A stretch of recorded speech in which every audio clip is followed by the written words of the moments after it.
श्रद्धा ही ईश्वर को पाने का एकमात्र उपाय है। पर अगर आपकी श्रद्धा ही गलत हो तो फिर आप ईश्वर तक कैसे पहुंचेंगे। Hey guys, welcome to my channel, it's me, मैं हूँ। तो आज हम भगवत गीता के 17वें अध्याय पर पहुंच गए हैं, चैप्टर 17, जिसका नाम है श्रद्धा त्रय विभाग योग। तो जैसे कि इसका शीर्षक है श्रद्धा, तो यहाँ भगवान श्रद्धा, विश्वास, भक्ति के बारे में हमें क्या क्या बताना चाह रहे हैं वो हम समझेंगे। और शुरू करें उससे पहले गुरु को प्रणाम करते हैं, श्री कृष्ण का वंदन करते हैं और सभी दैवीय शक्तियों का आह्वान करते हैं ताकि हम इस पाठ को पढ़ पाए और इसे समझ पाए। तो चलिए, जैसे कि हर बार करते हैं, हम पहले श्लोक को संस्कृत में पढ़ेंगे और उसके बाद सिर्फ हम ट्रांसलेशंस पढ़ेंगे। तो भगवत गीता के 17वें अध्याय की शुरुआत होती है अर्जुन के वचनों से। और अर्जुन कहते हैं, अर्जुन उवाच मतलब अर्जुन कहते हैं, ये शास्त्र विधि मुत्सृज्य यजन्ते श्रद्धयान्विताः तेषां निष्ठा तु का कृष्णा सक्तमाहो रजस्तमः। अब इसको हम हिंदी में पढ़ते हैं। अर्जुन ने कहा, हे कृष्ण, जो लोग शास्त्र के नियमों का पालन न करके अपनी कल्पना के अनुसार पूजा करते हैं, उनकी स्थिति कौन सी है? वे सतोगुणी है, रजोगुणी है या तमोगुणी है? तो हमने पिछले अध्याय में जो प्रकृति के 3 गुण डिस्कस कर रहे थे, उसी का नाम लेकर यहाँ अर्जुन पूछ रहे हैं कि हे कृष्ण, जो लोग शास्त्र सम्मत तरीके से भक्ति नहीं करते, पूजा उपासना नहीं करते, तो वो किन गुणों के अधीन होते हैं? रजस, तमस या सत्वगुण। अब श्री भगवानुवाच, इसको भी हम संस्कृत में पढ़ लेते हैं कि भगवान कहते हैं। तो इसके उत्तर में श्री भगवान ने कहा, श्री भगवानुवाच, त्रिविधा भवती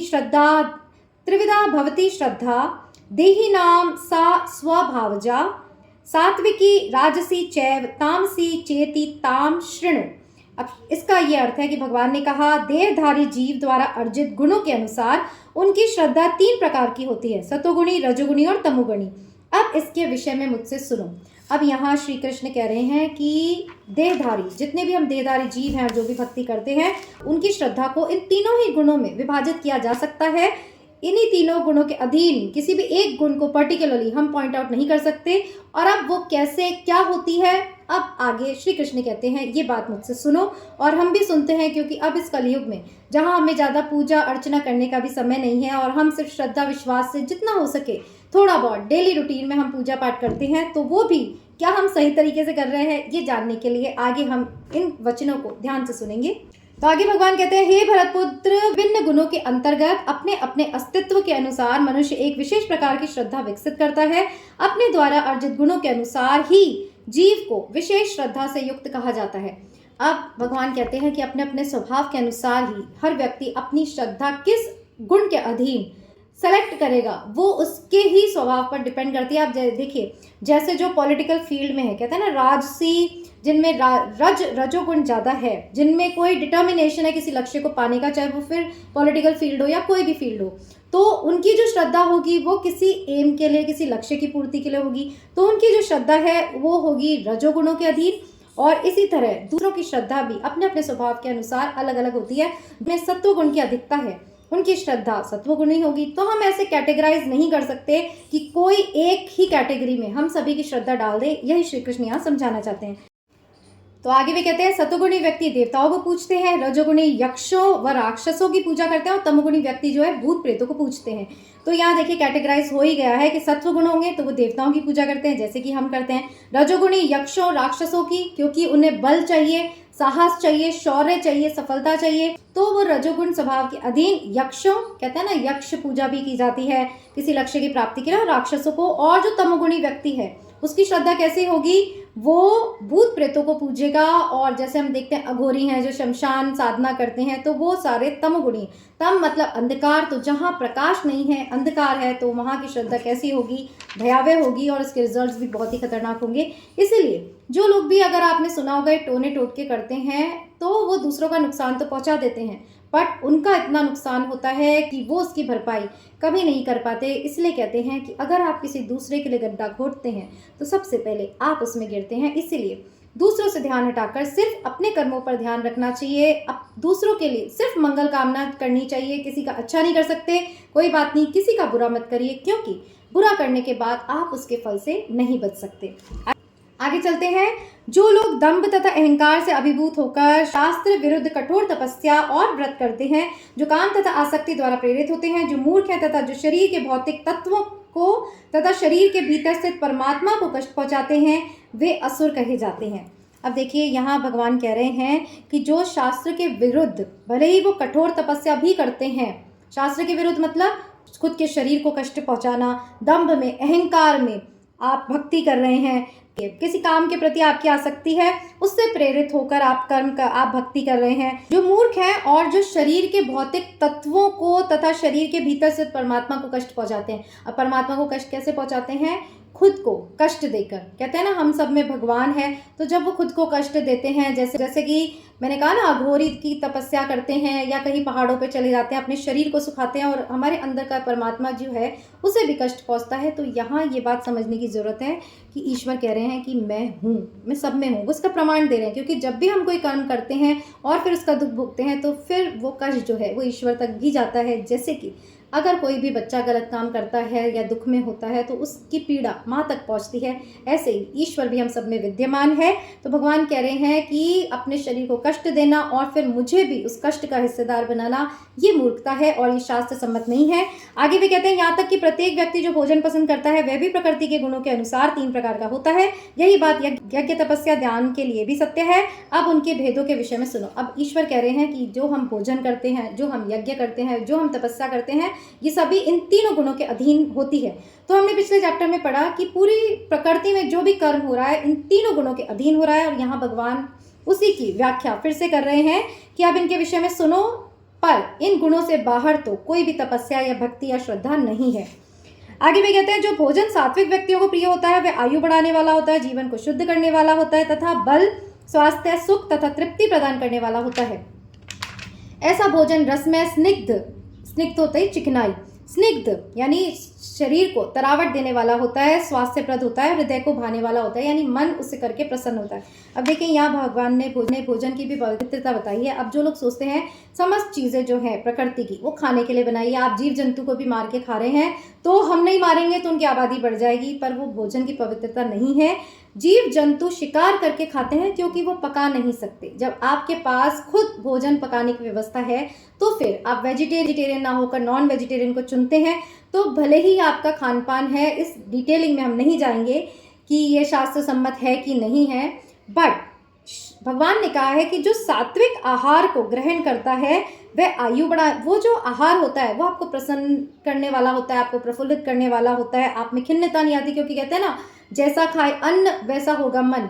तो जिस प्रकार का आहार हम ग्रहण करते हैं वो आपके बल, स्वास्थ्य, सुख और तृप्ति को बढ़ाने वाला होता है। इसके विपरीत जब आप तेज़ मिर्च मसालों का आहार करेंगे तो वो आपके अंदर जो है दैवीय गुणों की उत्पत्ति कभी नहीं करेगा। आप देख लीजिए जो तेज़ मिर्च मसाले खाते हैं उनमें रजोगुण की, तमोगुण की हमेशा आपको प्रधानता मिलेगी। उनको गुस्सा बहुत तेज़ आएगा, वो उनकी बुद्धि जो है वो सही समय पर निर्णय नहीं कर पाती।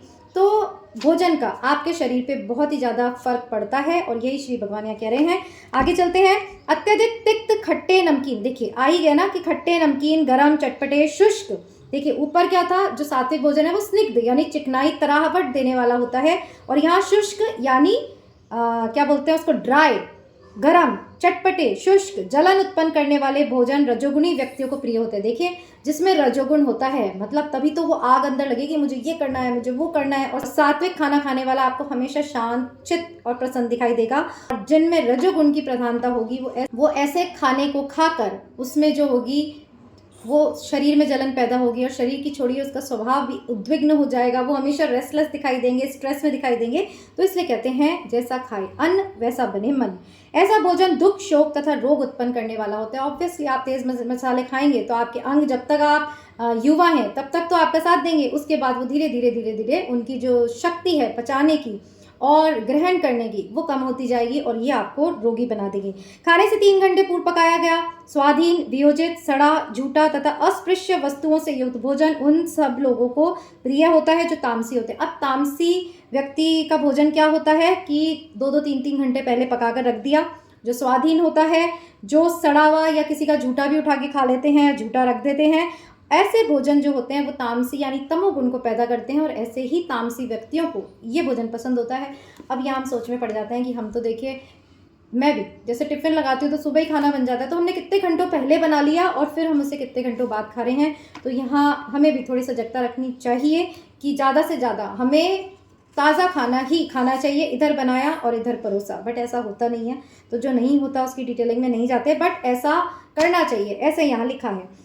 यज्ञों में वही यज्ञ सात्विक होता है जो शास्त्र के निर्देशानुसार कर्तव्य समझकर उन लोगों के द्वारा किया जाता है जो फल की इच्छा नहीं करते। अब सात्विक यज्ञ क्या होता है? जिसमें फल की इच्छा नहीं होती और जो शास्त्र सम्मत होता है कि जहाँ शास्त्रों में लिखा है ये करो और ये ना करो। आगे वे कहते हैं, लेकिन हे भरतश्रेष्ठ, जो यज्ञ किसी भौतिक लाभ के लिए गर्ववश किया जाता है उसे तामसी समझो। सिंपल, कि जो व्यक्ति किसी एम को पाने के लिए या सिर्फ दंभ और दिखावे के लिए ही यज्ञ करते हैं कि देखो मैं यज्ञ कर रहा हूँ, मैं देवताओं को प्रसन्न कर रहा हूँ, तो ऐसा यज्ञ किस गुणों के अधीन होगा? राजसी।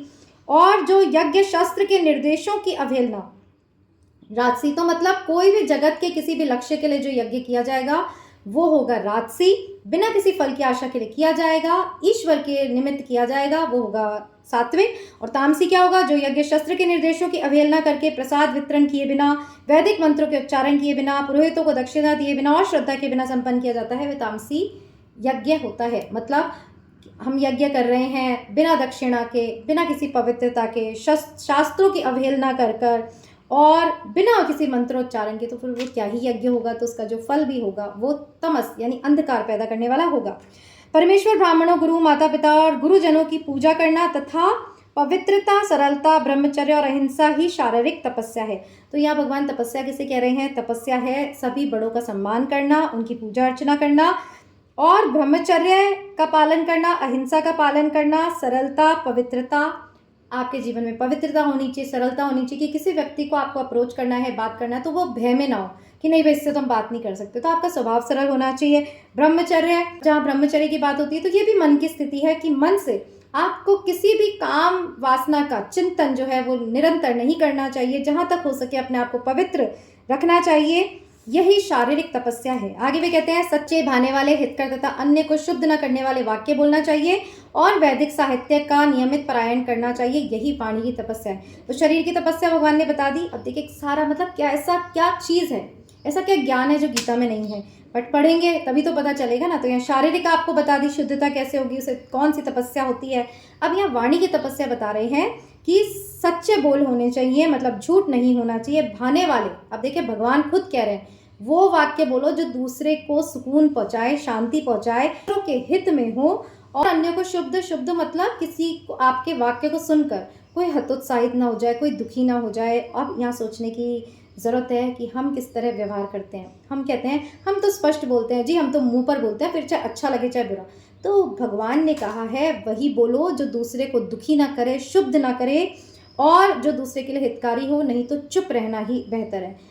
एक संस्कृत का मुझे वाक्य याद आ रहा है कि सत्यम ब्रूयात प्रियम ब्रूयात, न ब्रूयात अप्रियम सत्यम। कि लोग कहते हैं ना हम तो सच बोलते हैं, तो सत्यम ब्रूयात मतलब सत्य बोलो, न ब्रूयात अप्रियम सत्यम, कि अगर सत्य भी किसी को अप्रिय लग रहा है तो उससे मत बोलो। ये इसे कहते हैं जो कृष्ण भगवान ने कहा है कि शास्त्रों के परायण होकर वाणी का उपयोग करना। तो शास्त्र में लिखा गया है कि जो सत्य किसी को ठेस पहुंचाए वैसा सत्य मत बोलो। अब जैसे कोई बहुत अपना सुंदर बनकर आया है और आप उसको कह दोगे कि कैसे लग रहे हो तुम, बिल्कुल अच्छे नहीं लग रहे, तो एकदम से आपने उसे शुद्ध कर दिया, हतोत्साहित कर दिया, उसे दुखी कर दिया, उसके चेहरे का रंग उतर जाएगा। देखिए ये होती है शब्दों की ताकत। हम सोचते हैं ना हम शब्द यूं ही बोल देते, नहीं, किसी तीर का कोई तीर निशाने पर लगे ना लगे, उस तीर से जो घाव होता है वो भर जाता है, पर वाणी के घाव ऐसे होते हैं वो कभी नहीं भरते। इसलिए मेरा पर्सनल ये रहता है कि मैं किसी को भी ऐसा कुछ ना बोलूँ। अरे चलो कोई गलत कुछ कर भी रहा है तो क्या आपके समझाने से वो समझ जाएगा, या अगर कोई अच्छा नहीं भी लग रहा तो आप उसको इस तरह इंगित करेंगे। आप कोशिश कर सकते हैं कि चलो भाई इसमें ये कुछ गलत हो गया, जैसे शादी वगैरह में किसी का मेकअप गलत हो गया तो आपने ठीक कर दिया। मैं उदाहरण के तौर पे बता रही हूँ, क्योंकि गीता जो है वो प्रैक्टिकल एप्लीकेशन है। अब उसको प्रैक्टिकल एप्लीकेशन आप करेंगे कैसे? छोटी छोटी चीज़ों में, कि अगर कोई किसी ने ढंग से कुछ पहन नहीं रखा आप उसे पहना दीजिए, आप मदद करिए, पर उसको नीचा मत दिखाइए, उसको हतोत्साहित मत करिए, उसको दुखी मत करिए। यही सारा प्रैक्टिकल एप्लीकेशन गीता का भगवान ने बताया है कैसे करना है, ये मैंने भी आपको बताया है। किसी को भी ऐसे शब्द नहीं बोलने हैं जो कि इसको दुखी करे। आगे चलते हैं। तथा संतोष, सरलता, गंभीरता, आत्मसंयम एवं जीवन की शुद्धि, ये मन की तपस्या है। अब मन की क्या तपस्या है? संतोष।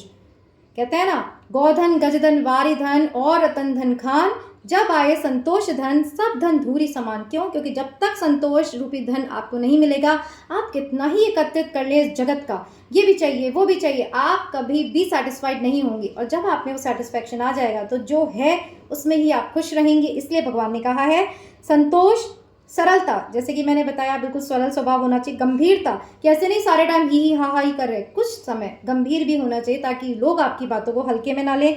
आत्मसंयम, कि जो मन की इंद्रिया कर रही है वो हम किए जा रहे हैं, मन करा पिक्चर देख ली, मन करा काम में बह गए, मन करा क्रोध कर दिया, मन करा जिसको जो मर्जी आए बोल दिया, तो ये आत्मसंयम आप में होना चाहिए, इंद्रियों को वश में करना और जीवन की शुद्धि, ये समस्त तपस्याएं हैं। अब जीवन की शुद्धि कैसे होगी? जब आप शुद्ध कर्म करेंगे, किसी के बारे में बुरा नहीं सोचेंगे, मन से, तन से, कर्म से, मनसा वाचा कर्मणा, यानी कि हम कर्म तो अच्छे कर रहे हैं, किसी को भाई मुंह पे नहीं बोल रहे पर अंदर उसको उल्टा सीधा बोले जा रहे हैं, तो ये मन से कर्म करना हो गया, वो भी आपको भोगना पड़ता है। इतनी अवेयरनेस कर्मों की भगवान ने गीता में बताई है, अगर आप अप्लाई करेंगे तो आगे आने वाले डेस्टिनी के दुखों से आप बच जाएंगे। तो भगवान ने बता दिया कि कौन कौन की शरीर की, वाणी की और मन की क्या क्या तपस्याएं होती हैं। आगे वे कहते हैं भौतिक लाभ की इच्छा न करने वाले तथा केवल परमेश्वर में प्रवृत्त मनुष्य द्वारा दिव्य श्रद्धा से संपन्न ये 3 प्रकार की तपस्या सात्विक तपस्या कहलाती है। सिंपल है कि जब भौतिक किसी भी लाभ की आप इच्छा नहीं करेंगे, सिर्फ ईश्वर के अधीन ब्रह्मलीन इस तरह बैठे रहेंगे या उसके निमित्त यज्ञ करेंगे, तब ही ये सात्विक यज्ञ है। और जो तपस्या दम पूर्वक सम्मान, सत्कार एवं पूजा कराने के लिए संपन्न की जाती है, वह राजसी कहलाती है। यह ना तो स्थायी होती है, ना शाश्वत। अब राजसी हमने पढ़ ही लिया डिटेल में कि जो अहंकार की पुष्टि के लिए या लोगों को दिखाने के लिए किया जाता है, वो तपस्या जो है वो रजोगुणी कहलाती है। वो स्थायी भी नहीं होती, ना शाश्वत, यानी उसका अंत हो ही जाता है। मूर्खतावश आत्म उत्पीड़न के लिए और अन्यों को विनष्ट करने के लिए या हानि पहुंचाने के लिए जो तपस्या की जाती है वह तामसी कहलाती है। ये भी हम डिस्कस कर चुके हैं, भगवान ने रिपीट किया है ताकि आप समझ जाएं कि आप कौन सी तपस्या कर रहे हैं या फिर कुछ कर भी रहे हैं कि नहीं, बेहोशी में जीवन जी रहे हैं, खा रहे हैं, पी रहे हैं। मैं कहती हूँ ऐसा पशुवत जीवन जीने का भी क्या फ़ायदा कि बस हम ऑफिस जा रहे हैं, आ रहे हैं, खा रहे हैं, पी रहे हैं, अपने बच्चों को पाल रहे हैं बेहोशी में, बिना ये सोचे कि हमारे कर्म कैसे हैं, हम वाणी से किसी को दुखी तो नहीं कर रहे, हम शुद्धता से जीवन व्यापन कर भी रहे हैं, या मर्जी आए जो देखे जा रहे हैं। देखिए आप टीवी पे, मोबाइल पे भी दुनिया भर की चीज़ें उपलब्ध हैं। अब आप क्या देखते हैं, ये चुनाव आपका है। फ्री विल दी है ना भगवान ने। अगर आप ऐसी वैसी चीज़ें देखेंगे तो क्या उसका आपके चित्त पर असर नहीं पड़ेगा? बिल्कुल पड़ेगा। तो जब उस चित्त पर असर पड़ेगा तो वो एक संस्कार बनाएगा और फिर वो आपके सामने ऐसी सिचुएशंस क्रिएट करेंगे कि फिर आप पाप में लिप्त होने लगेंगे। इसलिए बहुत ही ज़्यादा अवेयर आपको हर पल अपने कर्मों के प्रति होना पड़ेगा। यही गीता में समझाती है। तो भगवान ने यहाँ कह ही दिया कि मूर्खतावश जो आत्म उत्पीड़न करने के लिए जो तप करता है कि अपने शरीर को दुखी कर रहा है, साथ साथ मुझे भी दुखी कर रहा है क्योंकि सब में मैं हूँ, तो इसीलिए वह तामसी कहलाती है। ऐसी तपस्या तामसी कहलाती है। आगे वे कहते हैं जो दान कर्तव्य समझकर किसी प्रत्युपकार की आशा के बिना समुचित काल तथा स्थान में और योग्य व्यक्ति को दिया जाता है वह सात्विक माना जाता है। जो दान कर्तव्य को समझ के दिया जाता है, किसी सात्विक व्यक्ति को दिया जाता है, वो सात्विक माना जाता है। किंतु जो दान प्रत्युपकार की भावना से या कर्मफल की इच्छा से या अनिच्छा पूर्वक किया जाता है वह रजोगुणी कहलाता है।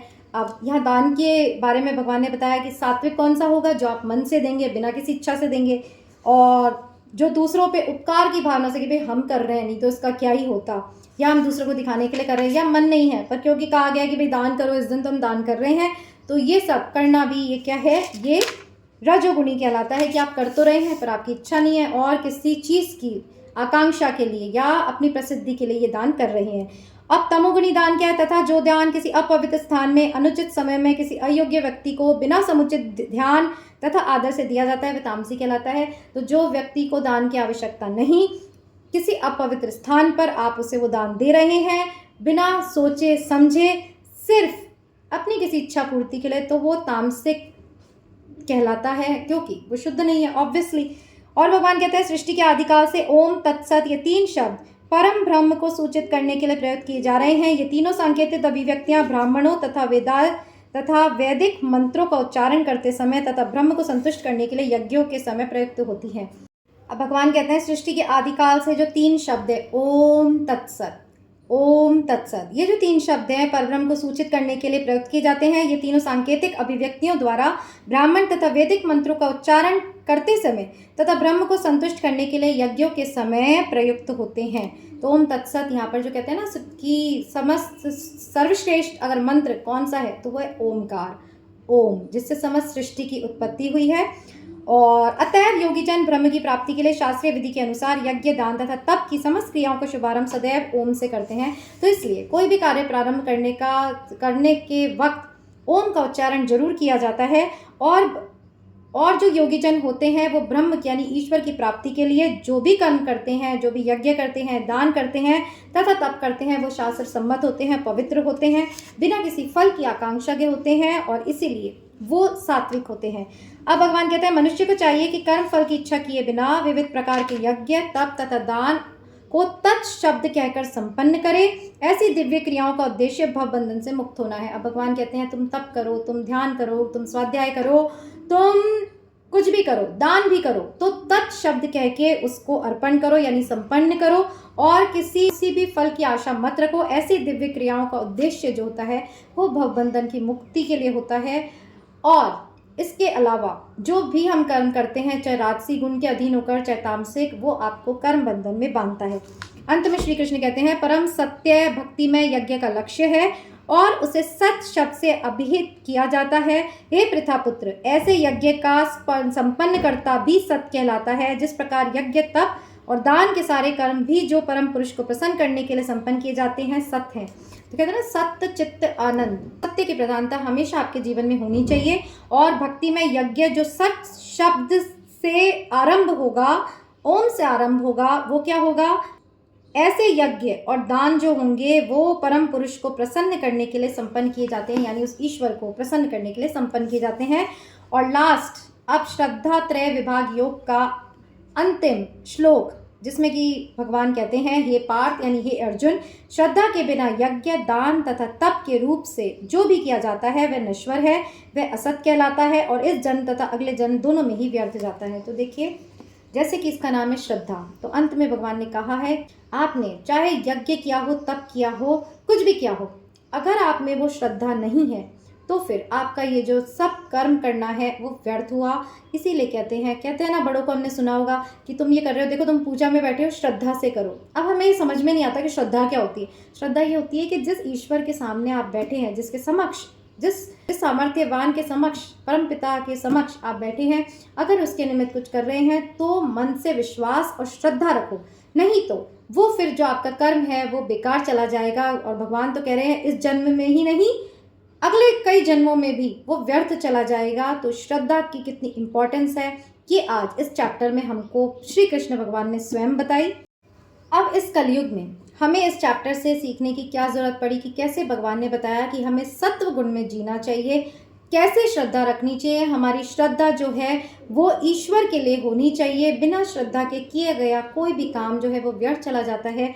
और इस श्रद्धा चैप्टर का सबसे ज़्यादा इम्पॉर्टेंट पार्ट मुझे जो लगा वो मैं बताती हूँ, वो ये है कि आपकी वाणी की तपस्या होनी चाहिए। हम शारीरिक तपस्या कर लेते हैं, अपने आप को स्वच्छ रखते हैं, हम मन की भी कर लेते हैं, हम इंद्रियों को कंट्रोल में कर लेते हैं, बट जहाँ बात वाणी की तपस्या की आती है, आप जो देखते हैं ज़्यादातर लोग घरों में भी हम देखते हैं कितना अपशब्द एक दूसरे को बोलते हैं, बिना सोचे समझे एक दूसरे को आहत करते हैं। जब घर वालों को ही हम इम्पोर्टेंस नहीं देते, उन्हें आहत करते हैं, तो बाहर सोचिए ऐसे लोग बाहर वालों से किस तरह व्यवहार करते होंगे। और मैं कहती हूँ जब भगवान ने कहा है सब में मैं हूँ, तो आप अपनी वाणी से किसी को भी कष्ट पहुँचा रहे हैं, तो आप अगर बेहोशी में ऐसा बोले जा रहे हैं तो अभी संभलने का वक्त है। आप एक एक कर्म अपने लिए बना रहे हैं, किसी को अपशब्द कहा, उसकी आँख से एक आंसू टपका, उसमें भी ईश्वर है, उसके अंदर बैठे ईश्वर को कष्ट हुआ। और आपके अंदर बैठे चित्त में, कहते हैं ना चित्रगुप्त कोई नहीं है, वो नोट कर लेता है, ये अपशब्द कहा, वो रोया, हमारा मन देख रहा है ना, अगर हमें याद आ जाएगा तो सारा इंस्टेंस याद आ जाएगा, हमने उसको बोला वो ऐसे रोया, फिर हम क्या कहते हैं हमें बड़ा मजा आया, हमने उसको मजा चखाया। जी नहीं, आपका मन उसे नोट कर रहा है। अब ऐसा ही कर्म जो आपने क्रिएट किया है वो आपके सामने फलित होके आएगा। कोई, अब वो तो पावरफुल नहीं है, आपके अधीन है, वो रोके चला गया, बट आपसे पावरफुल किसी को भेजा जाएगा। इसलिए तो एक कहावत है कि शेर को सवा शेर मिलता है, उसका यही मतलब है, आपसे पावरफुल कोई व्यक्ति भेजा जाएगा, वो एक आंसू उसने टपकाया, आपके अनगिनत आंसू निकाले जाएंगे, फिर हम रोएंगे। हम तो सबके साथ अच्छे, साथ ही बुरा क्या होता है, हमने तो किसी का दिल नहीं दुखाया तो आप भूल जाते हैं, बट आपका मन नहीं भूलता। अरे आप इस जन्म में भूल जाते हैं तो पिछले जन्मों में आप क्या क्या करके आए हैं, आप कैसे याद रखेंगे बताइए। किसी जन्म में किसी का दिल दुखाया हो, किसी जन्म में किसी को अपमानित किया हो, आप तो भूल गए, इस जन्म में अच्छे हो गए, और अब वही लोग आके आपको कर्म का फल चुका रहे हैं, आप फिर उनसे बदले ले रहे हैं, फिर अपने कर्मों को बना रहे हैं। इसीलिए कहते हैं गीता पढ़ना में इसलिए इम्पॉर्टेंट है क्योंकि ये कोई पास्ट की बात नहीं है, प्रेजेंट और फ्यूचर को सुधारने की बात है। जो कर चुके उसका हम कुछ नहीं कर सकते, बट अब जो हम कर्म बना रहे हैं उसके प्रति अवेयर हो जाए, ताकि आगे आने वाले प्रारब्ध को हम बदल पाएँ कि हम किसी का अपमान नहीं करें तो आगे हमारा अपमान नहीं होगा। फिर जब ऐसा योगी व्यक्ति, जब हम योग में स्थित होते हैं, मतलब ये सारी चीज़ों को, गुणों को अपनाते हैं, फिर कहते हैं वो किसी से भय नहीं रखता। क्यों? क्योंकि उसे पता है हमने अच्छे कर्म किए, उसका फल अच्छा ही आएगा, और कोई बुरा फल आता है तो वो चुपचाप होकर उसे भोग लेता है। तो आपने संतों को देखा होगा, जब उन पर कोई भी आरोप लगाए जाते हैं या कोई भी अपशब्द कोई कहता है तो वो शांत बैठे रहते हैं। क्यों? क्योंकि उनको पता है अभी तो वो संत हैं, अभी तो वो अच्छा अच्छा करे, पर किस जन्म में किसको क्या क्या बोलकर आए हैं, इसलिए वो भोग कर, वो बेवकूफ़ नहीं है, वो कायर नहीं है, वो समझदार हैं, इसलिए वो उसे भोग कर उसको वहीं ख़त्म कर रहे हैं। और हम क्या करते हैं, किसी ने गाली दी, हमने 10 गाली दे दी, मतलब फिर हमने क्रिएट कर लिया कि कोई हमें 20 गाली देने वाला आएगा।